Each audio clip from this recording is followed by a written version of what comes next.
Hey, it's another warm afternoon here in New England. So, I just got off my mat. It was a great time as I was laying there at the end. Something that came up yesterday came up again, and I'm going to talk about it. It's like a trigger for me, but I think there's also something behind it worth sharing. And that's that yesterday, and probably today too, I haven't checked. The beaches down in Plymouth where my beloved lives and where so many other people live and where so many people are spending time because it's summer. There's a lot of summer rentals there. The beaches were closed yesterday. And like I said, maybe today because someone saw a great white shark out off Manomet Point, but not too far out. So they felt like it's a threat. So they closed the beaches.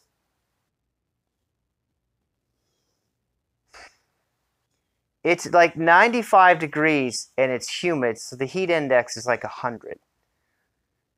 And I feel like in closing the beaches, you've taken away people's freedom to just go lay out in the sun, dip their feet in the water, play in the crash zone, the zone that's like ankle deep and then knee deep and then ankle deep as the waves go in and out. Water that's like far too shallow for a great white shark, much less really any other fish, to come in and swim in. I mean, you at least got to be in like waist deep water, right? For it to be deep enough. I mean, a shark doesn't want to ride the waves in and get beached. And it's certainly not going to crawl up on the sand to bite you. So, like, you could lay out near the water. You could lay in that water, you lay down, it just doesn't even cover you, and then the waves come in, and like, it would be refreshing. And I find that fun. And I don't know, the idea that I can't do it or I couldn't were I down there. Well, I probably would anyway, unless like a police officer came and told me I had to leave. But um, this is what fear does. Now, you could say that that's like love, like that's someone trying to protect someone. But trying to protect someone to me is using the same delivery mechanism, love, the desire to protect out of love would be to use the same delivery mechanism that you use to close the beaches. It's on the news, there's probably signs at the beach, there's the red flag, maybe the lifeguard people there still, and they're telling people, no, you can't come. Whatever, however they did it, however they closed the beaches, you could use that same system, delivery system, to just have the message be, swim at your own risk. Sharks nearby. That lets people know, hey, you go out there over your head, maybe. I mean, it's still kind of a 1 in 100,000, right? 1 in a million chance, especially if you're not bleeding. But you could just like let people know, right? But instead, it closed the beach. And why do you think that is? Sadly, part of it is that we just live in such a um, what's the word? Litigious society. That if someone's family member got bitten or killed, the town probably feels like they would be sued and like it would be on them if they didn't completely close the beach. So they have to protect themselves from the possibility of legal repercussions. Um,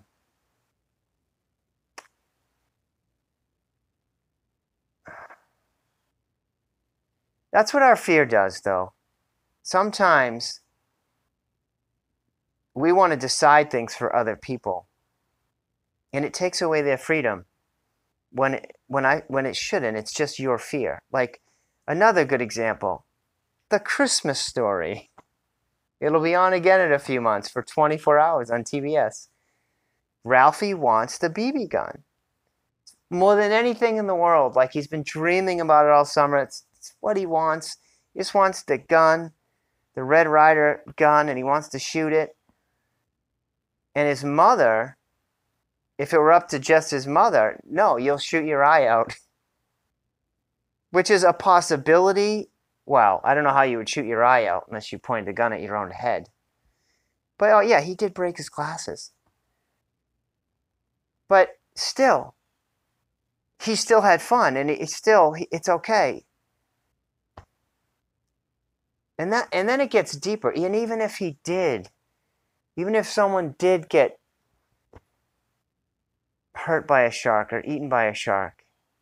Now, I'm not saying suffering is no big deal. Suffering is a very big deal.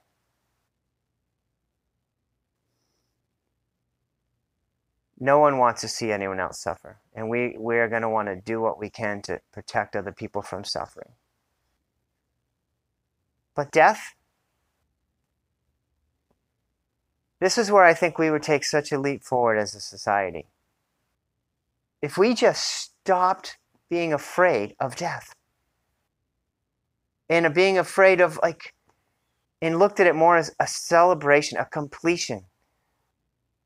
And that it was on to light and love and perhaps the next life, if that's what their soul chose. That's what I believe.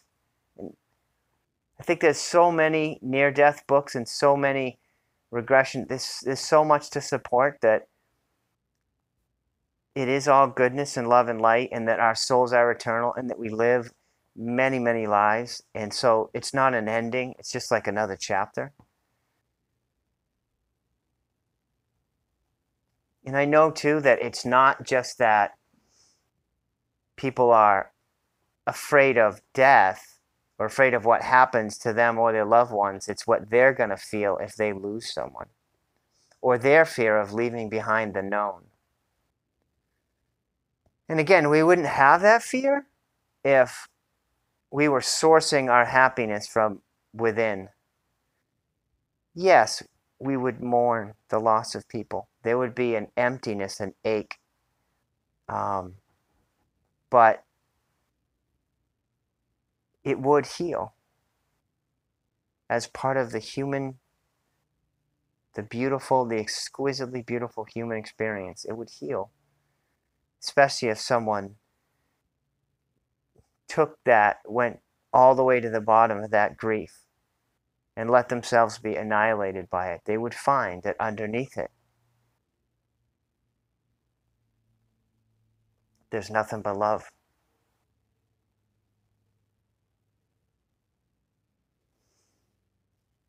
If they finally found that other vantage point. So, I guess as someone as a soul who just craves ultimate freedom,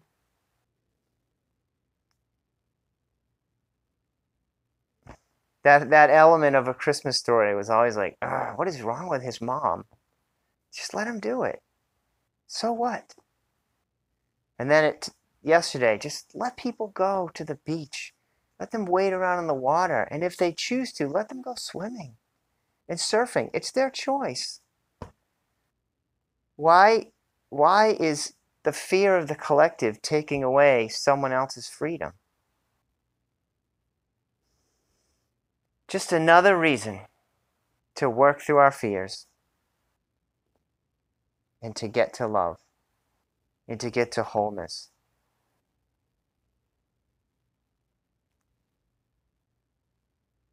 And just as a little add-on post note, isn't life a little more fun when there's just a little bit of danger?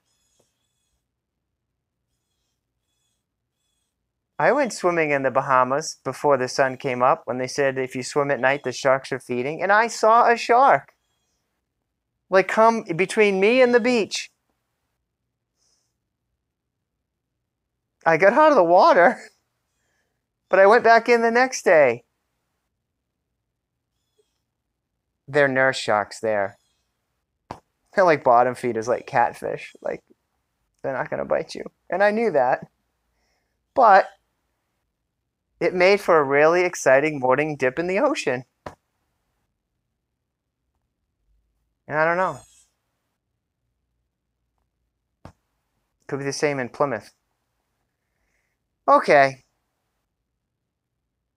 Have a great day and a great night. And I hope if you're hot, you can go swimming somewhere.